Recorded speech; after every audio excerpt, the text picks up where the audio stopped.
Whether you like it or not, if you find yourself stuck in an experience that you do not enjoy or like, then it's on you. If you find yourself going through an experience, through a situation that you do not want to be in, then it's probably your doing. Furthermore, the duration you choose to stay in that experience, the duration you choose to go through such a situation is also your doing, is also on you. Notice that I use the word choose because it is you who choose to stay there for as long as you do. It's the ego that chooses to stay in that experience, in those feelings, for as long as it does, because for some reason, for some twisted reason, it makes it feel safer, it makes it feel better in surviving. It enhances its survival. But I do not mean because you're lazy, or that you're not working hard enough, or that you're not working as hard as you should, or that because you're just living in your comfort zone. No, but just like negative self-talk could be a coping mechanism, just like self-pity could be a form of relief to the ego, could enhance its survival. Because when you experience a negative situation, when you go through a traumatizing experience and you do not understand why, you had to experience such a situation, negative self-talk becomes a form of survival to the ego, because the ego cannot bear to not understand what's going on. The ego cannot tolerate not knowing why it had to go through that much suffering. So when it tells itself that I must be bad, that I'm stupid to hang out with that person, that I was naive to believe that person, that I was stupid to go to that location, which ultimately caused this traumatizing experience I'm suffering through, then it becomes more and more tolerable. It becomes easier to accept and deal with. Just like when you were a young kid, just a child, unable to make sense out of anything in life, unable to understand anything, and you would go through a dark experience, something that's traumatizing, especially if you did not have present authoritarian figure, especially if your parents were not there for you as often as they should have. If you did not have an open communication between your parents, you could not just go to them and tell them anything and they would explain it to you and would help you to understand why it might not be as terrifying or as traumatizing.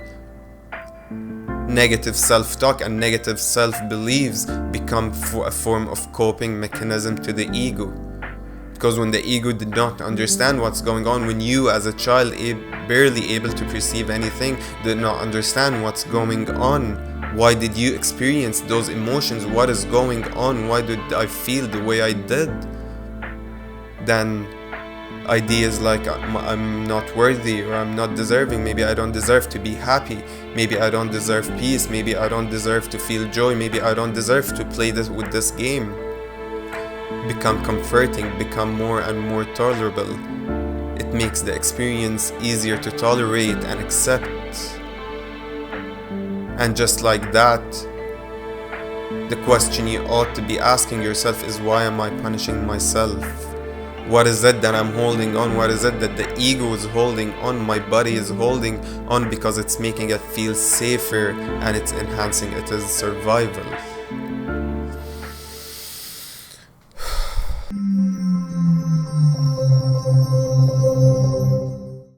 Now, let me clarify what I just said through a personal example. When I had my first traumatizing experience, real traumatizing experience, I mean as a responsible person, because we all had our traumatizing share of experiences as young kids or as children. But back then we did not have the introspection to actually address it and deal with it in a mental level. I mostly just used to cope with it or avoid it altogether through many different ways. And that's how we build negative beliefs, negative self-beliefs as we grow up. That's why we are programmed negatively on many things that we have to address once we grow up. But my first real traumatizing experience, I don't want to say as an adult, because I was still a teenager during my first year in college, in uni, but it was my first experience as someone who had to deal with it, who had to maturely address it. And it was completely terrifying. I did not know what to make out of it. I did not understand what the hell was going on. I did not understand why I had to experience such emotions. It was a first of a kind. And all that I was able to do was to beat myself up, to blame myself, and to continue with that negative self-talk, because it only made sense. And then, especially that I was mostly to blame for what happened. But I was just highly self-critical, and even criticizing anyone who was involved or anything that was involved in the causing of that experience. It just came suddenly and turned my life upside down. So it was, my first reaction was to just, cope with it, cope in the best way we know how to, by negative self-beliefs, by negative self-talk. But eventually, when the first harsh reaction passed, this situation actually led me, awakened something within me. It triggered me in a weird way. It triggered my intellectual awakening, if you will. It led me, it forced me, it caused me to actually start wanting to know more about myself, to understand myself better and to understand the world around me better. And as such, I started learning about many different fields. I started going into psychology, into philosophy, into theoretical physics, astrophysics, quantum physics, theology. I was trying to make sense out of existence because I was triggered. Something got triggered in me, which awakened my intellectual awakening. And that intellectual awakening, several years later, 2 or 3 years later, while I continued to pursue the truth, while I continued wanting to know the truth, wanting to make meaning out of existence, wanting to find the truth about existence, this intellectual awakening ended up leading me to spiritual awakening a few years later. And now, in retrospective, I realized that it was all meant to be. That I was the one who created such an experience, that I was the one who attracted this trauma onto my life.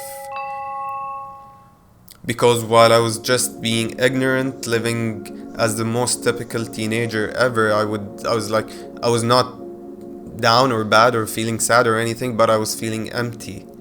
Although it was not on my conscious mind, although it was not there all the time, because I was most of the time just indulging in high dopamine experiences, indulging in high instant pleasure experiences. So I was not really thinking. I was just thinking all that I was thinking about is that, sure, I was in uni, I know I'm good at studying and researching. It was my thing. I did not worry. I knew I was going to graduate with a good GPA, and I would just find a very stable, good paying job. And that's all the life that I knew. That's all that I thought about how we should live or what I should be doing with my life. But something deep down in me really wanted something else. There was always a calling. I always had this feeling that I wanted to know more, that there must be more, because while I was enjoying my time out there with my friends, and most of the days when I went back to my room and I was in my bed, I did not feel like this was fulfilling. I did not feel passionate about my life. I did not feel that I am doing what I wanted to do, that I just felt low value. I just felt that everything about my life had low value and no meaning ultimately. Everything was just meaningless. But I was consciously thinking, so what? Let me just, experience my university life as I should, as everyone does. Just have fun, be ignorant and avoid anything that bothers you. But ultimately I realized that this calling had created that experience, because even I had this feeling within me for even much longer than just from uni, all the way back to middle school or even primary school, that something would suddenly come onto me, something I would get this intuition that made me ask big questions suddenly out of nowhere. just something like, what is existence? What are we doing here? And I would just contemplate on it for a few seconds or few moments, a few minutes, and I would experience this weird thing. I don't know if that was just me, if that's I'm the only one who experienced it. Was something like I would feel my head going around. I would feel my mind just completely cluttering, like quite literally.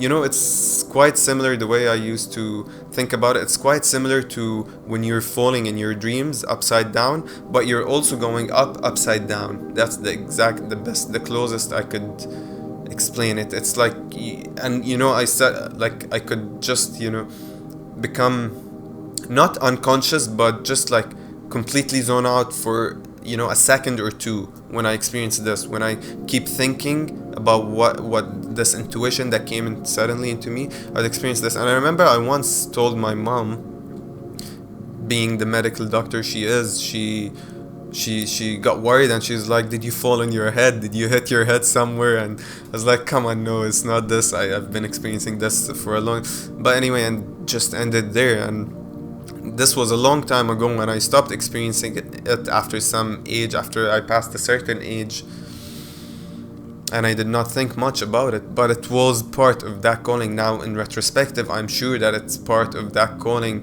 It was something, and it kept on going until I attracted and experienced a traumatizing situation, a negative experience that forced me to find that thing, to seek out that thing that I've been yearning for, to give more meaning to my life, to give more purpose to my life. What I'm trying to say here is that that's how you create experiences. That's how you might be creating such experiences. So if you're feeling something that you're not addressing, or if you're not acting upon it, you might be holding to the comfort in your life, while your inner truth is not something, it's not fulfilled. It does not have any sort of fulfillment. It does not have any sort of passion for life. It wants more. It knows there is more to life out there. This ultimately creates the situations you live through. Because what you are really resonating with, what you're really aligned with when you're feeling like this, when you're living like this, is that deep down what you're aligned with your alignment comes from your subconscious. I'm not talking about your conscious mind, because our conscious minds are always into whatever we are dealing with, whatever matters the most to our egos, whether it's in the past, in the future, or even in the present. But what's ultimately in your subconscious is that I do not like what I'm going through, I feel stuck in my life, and you assign a negative feeling to it. So it's a despised feeling, or a hateful or despisedful. Ultimately what you are creating is that what you're being your alignment, which is a situation where you actually are stuck, where you feel completely stuck, but you hate it, so you actually try to do something about it to get out of it. And in your doing of getting out of it, in your seeking a way out of that experience, you find more meaning, you learn more lessons, you know more and more about life, about whatever is bothering you, whatever that is to you. The same is happening whether you are seeking abundance, whether you are seeking a stable, a good and nice relationship, whether you're just seeking out peace, clarity of mind. In this specific example, I was seeking meaning in life. I was seeking the truth, and when something got triggered in me, I just started seeking out it obsessively. I am obsessed, and I went through all different disciplines and fields, wanting to know more. And in that pursuit, I was led to a spiritual awakening, which happened a few years later.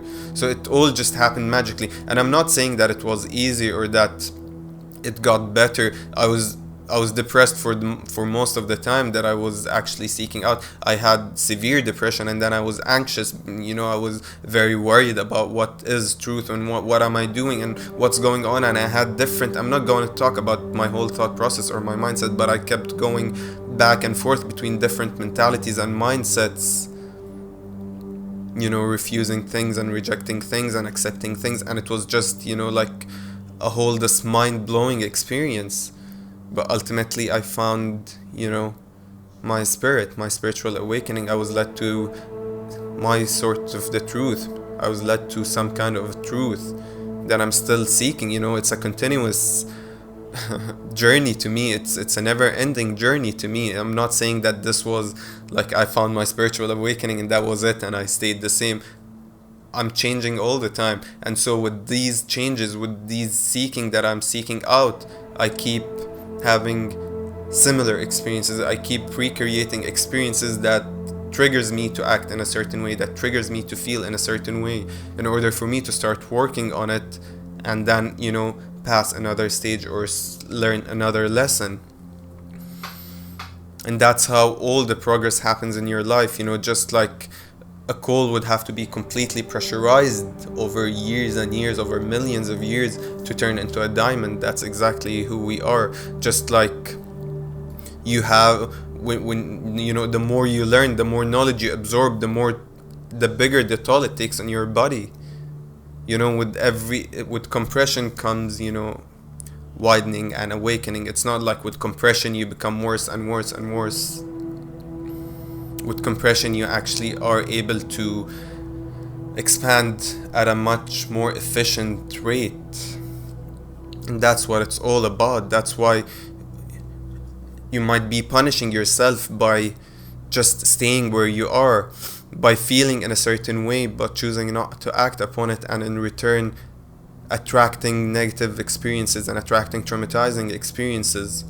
And when you attract such situations, you just continue feeling bad about them and that elongates the experience. That makes the duration of the experience much, much longer, and you get to a place like of a tug of war that I speak often about in my other videos. And that's all for today. Thank you for tuning in. If you liked this message, if you enjoyed hearing this, please don't forget to like and subscribe and share it with anyone you think might want to hear it.